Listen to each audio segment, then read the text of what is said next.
heard that saying, church are full of hypocrites. True. That's true. So basically, I dated a drug dealer.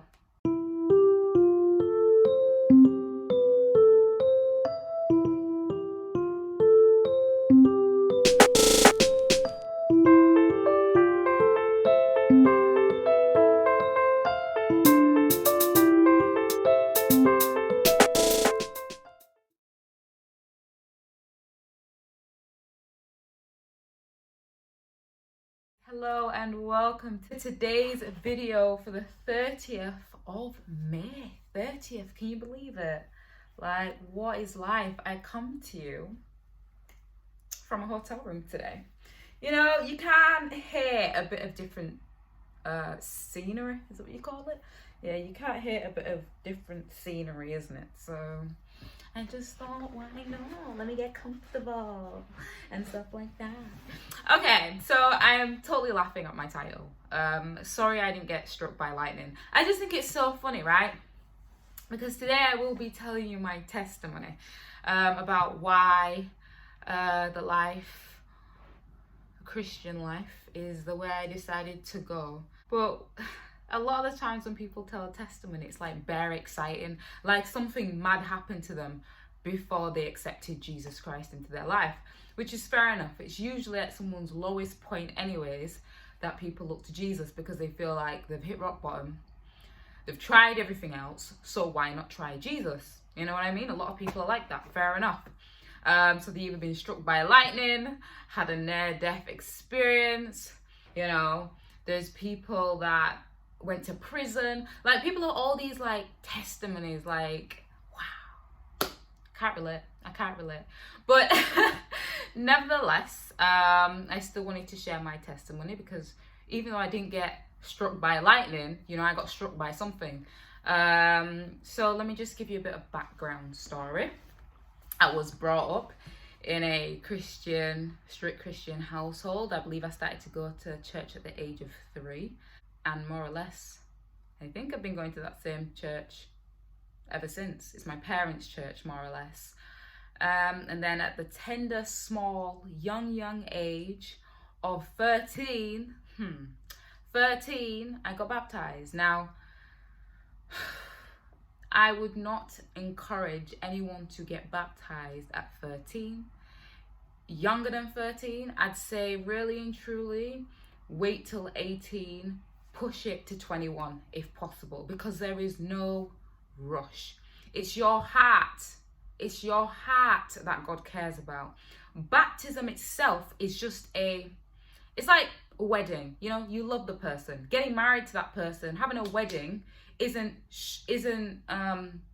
not from the wedding date that you decide to love that person. You already love that person. So inside your heart, you're already married to them. The actual wedding itself is just like an outer to show people, yes, we are now married. It's the same thing with baptism. You accept Jesus in your heart. Then a baptism is just the outer thing to show people, I've chosen this life, I've chosen this way to go. But also, the thing is, with baptism, you make a vow. And so, the same thing with marriage, you make a vow. Why the heck would a 13-year-old make a vow, a lifelong vow? I'm a child. Would I get married at 13? No. So how can I make a promise to God that I will, you know, live a godly life for the rest of my life? At 13, tell you what I was doing at 13. I was in high school and I called myself a Christian because, well, my parents were a Christian and that was the household I was growing up in, and I went to church on a Saturday. That's as far as I knew about Christianity.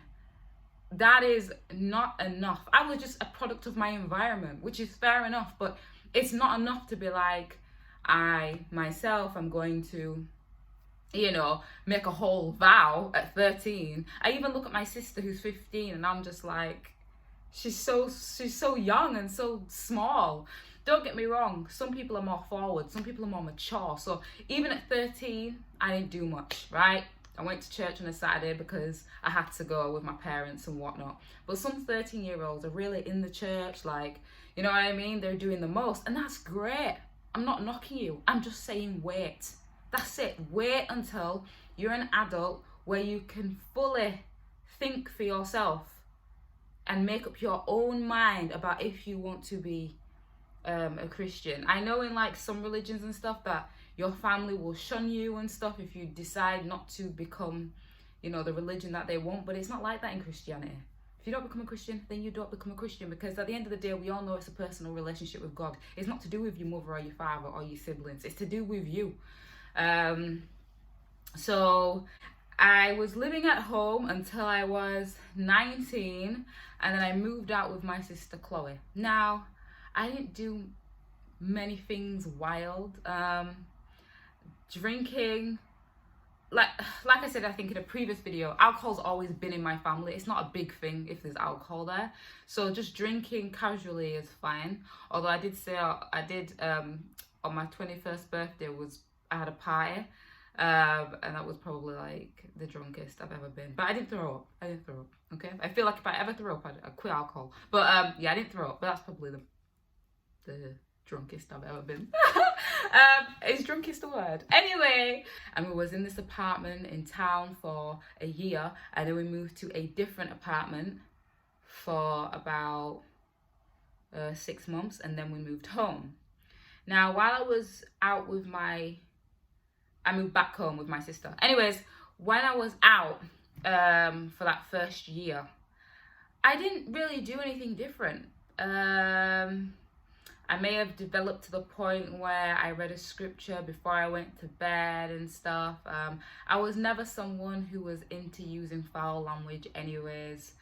I don't know if there's anything about my life that I don't do now except the fact that I don't go clubbing. And everything I do is more or less centered around God. Like, I just feel like I can't move right and I can't move left without, you know, feeling content, and that, you know, God has more or less allowed me to do so and so. But obviously, I feel like the difference between back then and now is my relationship with God is so much more tighter. It's so much like this, basically, because, you know, it's a relationship, it's a journey, and it keeps growing and growing and growing. But back then, I just wasn't as, I'd say, sincere. I feel like back then it was more to do with routine and what I know rather than making my mind up for myself. That was in the first year. And then anyways, when we moved out for half a year into a different place, that's when I decided to give my life to God. Because what I realized that, number one, the world has nothing to offer me. Absolutely nothing except dog eat dog world. Is that what you call it? Do you know what I mean? Like, it's you against the world, and the world is against you, and everyone's just trying to get to the top, and they don't care who gets hurt. It's a cold world. There's no real love. There's no real joy. And if I was to get joy and happiness, from where? From where? Joy that's long lasting, not temporary happiness. Where did I get fulfilling joy from? Clubbing? Temporary. Drinking? Temporary. You know what I mean? Even people who come in and out of your life, it's all very temporary. And it's even worse when you connect your happiness or joy to a person. Oh, I've been there. I've been there. And it mashes you up. And again, it's another one of them reasons where, like, I need God, because God's the only one who won't leave me. Whereas I've attached my happiness and joy to people who've just gotten with their lives. And to be fair, they don't owe me anything. They don't have to stay around. But we think because we've attached so much joy to them that they owe us to stick around and make us happy for the rest of our lives. Who said that? Like, no one. But we try to find joy and happiness in these things, and we just can't find it. And that's when I realized we just live in a stone cold world. So it wasn't actually anything that happened physically. It was more, I got struck by realization, guys. Realization that this world has nothing to offer me. Not in regards to what God has to offer me.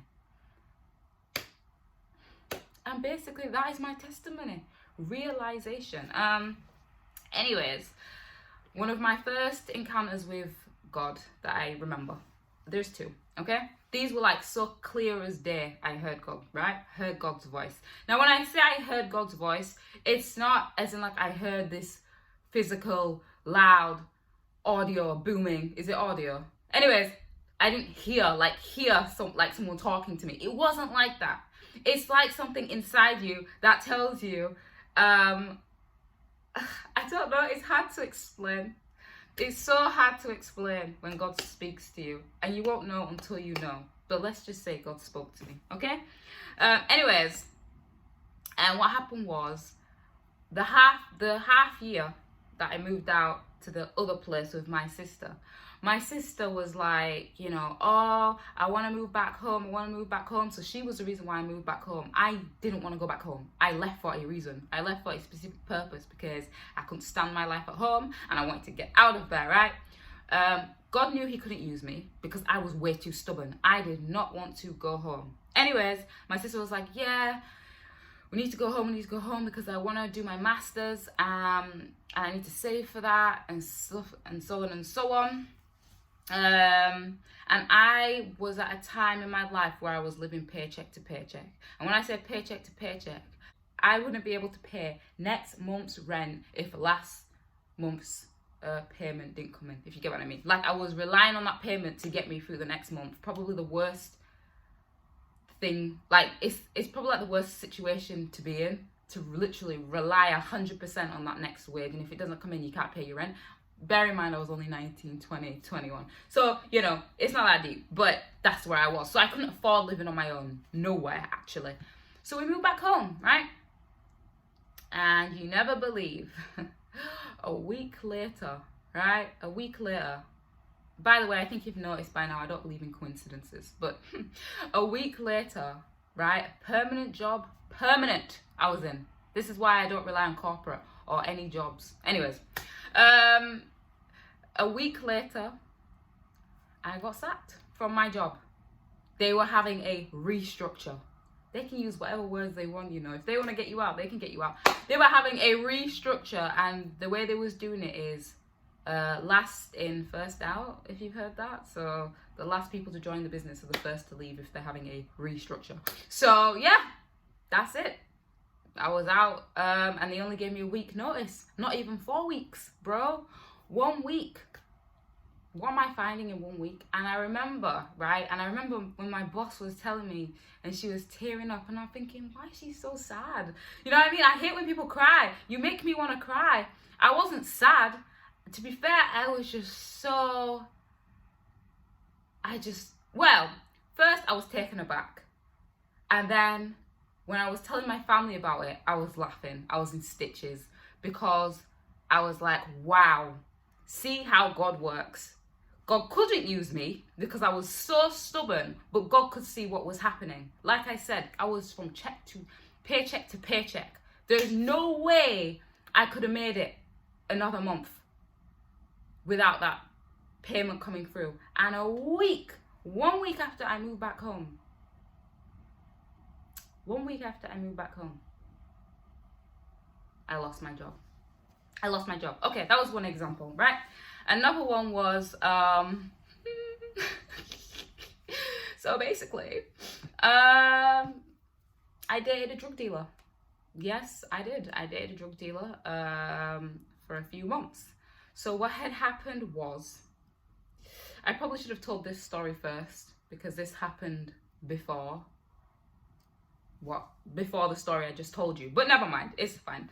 So I dropped out of sixth form because, you know, I'm just not an academic person. I don't know what to tell you. And my heart's in acting, and I know that you don't actually have to go to university to be an actress. I guess it will, or actor. I'm guessing it will help your chances, but it's not a must. So anyways, I just wanted to leave, and like I said previously, I was not happy at home, so I wanted to leave, get a job, blah blah blah. Anyways, I dropped out of sixth form in my second year, and I did an apprenticeship. After a few months, I got sacked from that. Great. And then this is the longest time I've been unemployed, and I was unemployed for 4 whole months. Now, at the beginning of this 4-month period, I came across a multi-level marketing business. Imagine. It was called Clean Easy. It no longer exists. It went into administration, and it's basically now called Viva MK. But anyways, it was called Clean Easy, and I joined Clean Easy. Now, this multi-level marketing business actually isn't a pyramid scheme due to the fact that you can actually make money selling products. Like a general business. So yeah, you can actually make money selling products, and we had catalogs, and you know, you post the catalogs, kind of like Avon. You post catalogs through the doors and you pick them up 2 days later, blah blah blah. Anyway, it was only maybe like a couple of weeks into this multi-level marketing business, and there was a guy stood at a door, and I was like, do you want a catalog? Do you know what I mean? Could have looked rough as day as well. Do you want a catalog? And I'm like, oh, I'll pick it up a couple of days later, or whatever. And he was like, yeah, cool, give him the catalog, go about my business. And then I got home, I got a text like, you know, next time you come, do you want a coffee or something like that? Anyways, to skip the story forward, back then I was really into guys. So you know law of attraction, right? I was into bad boys, okay? Now, it's not like I would say I want a bad boy, but because of the law of attraction, what you attract is you know, what you are wanting in your chest is what you will attract. So I didn't know he was a drug dealer, but I just gravitated towards him, you know, just generally. It was only after that I found out he was a drug dealer. Not after we split up, but after like I got to know him a little bit. It didn't really faze me. Like, he could have said I'm a teacher and it would have sounded the exact same to me. Do you understand? Oh, I'm a drug dealer. Oh, I'm a teacher. Like, and he also had like a short temper, and he was one of those disrespect everyone else but protect my girl. He had that vibe, which when you're young and immature in love, that is probably like the hottest thing ever. Like, oh my gosh, not only is my man a drug dealer, he will kill anyone who tries to come for me. Oh, saying it out loud, I'm so crazy. Thank you, Jesus Christ. Anyways, yeah, so we was dating. Funnily enough, the rest of my time at this multi-level marketing business. So the same time I was doing this multi-level marketing business, I was with him or whatever. Nothing deep happened, by the way, but yeah, we kept seeing each other. And I couldn't find a job. It was coming to 4 months and I just couldn't find a job. I was going to the job center, I was doing all these job searching things and that. But I just couldn't find a job. And then again, I heard God's voice. Now, I've been to these courses with the job center and stuff like that, but I've been doing that for a while anyways. But God said to me as clear as day, the only way I'm going to give you a job if you let him go. Let him go, fam. Like, what are you doing with a drug dealer? Why? Like, make it make sense, okay? Make it make sense. So it's actually mad. It was like I dumped him on the Sunday and I got a call from the job people on the Monday. It was so instant, guys. It was so instant. Do you understand? It's not that we cannot be obedient. We just don't want to be obedient. But the fact that I heard it, and then it was like literally 24 hours. Bam, bam. I was like, shoot. I was so shook. Like, whoa. Okay, let me not cry. It was just a lot. Do you understand? It was just a lot. And to be honest, that was actually the first time I'd heard from God very clearly. So that was a lot for me. That was a lot for me. And so yeah, never saw him again. No idea where he is in the world, but that was it. And from that time in regards to work life, I've just been growing. Now I've got my own office with my own heater. Thank you. That's all I ever wanted. Thank you. my own office with my own heater. That is all I wanted. So yeah, and there are just a couple of examples of God speaking to me and reaching out to me and just showing what God can do if you love him, because love to God is obedience. So if you're obedient, God will sort you out. God will sort you out. Don't worry about it. Like, don't worry about it. Let go and let God. Be obedient, fam. And I'm telling you, what's that scripture? I can't. I'm not really good at thinking things off my head. There's scripture like, those that love God, you know, all good things will come to them. So just keep on loving God. Keep on being obedient to God, and literally the way your life will just come together. Like, it's mad. I'm only 27, but you know what I mean. I just feel so blessed, like so blessed for everything. And you know, I will continue to try. You know, I'm not a robot, which means I can make mistakes, but I'm always going to try to be obedient. I see how God works. I know how God works, you know what I mean? And I know that if I continue to be obedient, everything that I want out of this life, I will get.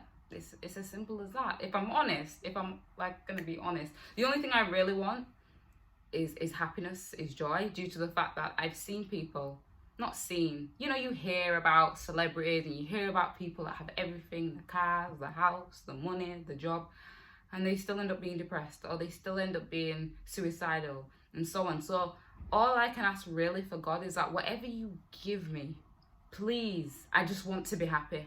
I just want to be happy and just be full of love. You know what I mean? That's it. That's all I'm gonna ask for. There's lots of things I want to do, guys. I want to travel the world. I want to be an actress. You know what I mean? I'd love to, you know, have my own big house. You know what I mean? And have a beautiful big family. Yeah, of course there's things I want. But if I have all of that and I am not happy, then what's the point? Like, there's no point of it all. So that's why me being joyful, me having joy and happiness, it has to come first. I need that, because then no matter what I have, I will be good. And that's what I want. I just want to be good. So guys, this is why I am a Christian. This is why I'm a child of God. It has nothing to do with other people. It has nothing to do with the church. If it was to do with the church, I won't be a Christian. Do you understand? You've heard that saying, church are full of hypocrites. True. That's true. Church is also full of liars, adulterers, fornicators, backstabbers. It's a church and it's full of people. It's full of people, yes. But there's also great inspiring people as well. But don't forget that the people in the church are still just people. And even though they go to church doesn't make them a Christian. They just go to church, isn't it? But relying on people will always let you down. You cannot rely on man. You cannot rely on man. That's why I personally have to rely on God. I can't rely on these people. No. Not even the people that are closest to me. There's nothing wrong with them, but they're not perfect. So, you know, and that's understandable because neither am I. But that's why I have to look to a higher power. I can't be looking to other people. It will really crush your spirit. Do you understand? And people want to rely or attach their Christianity to people and churches and stuff. You're in for trouble. I'm telling you, you're in for trouble. Don't do it. Okay? Don't do it. If you're going to be a child of God, you know what I mean? The best thing is to just start with the Bible and start with prayer, because there's no relationship without communication. Thank you so much, guys, for watching today's video. We are on to 23 minutes and I have to check out like any minute now. Thank you so much for watching. I cannot believe we made it to 30th. I don't know who told me to do 31 days. Who told me to choose the longest, one of the longest months of the year, but never mind. I will see you tomorrow for my last video of everyday May. Can you believe it? Guys, I will see you tomorrow.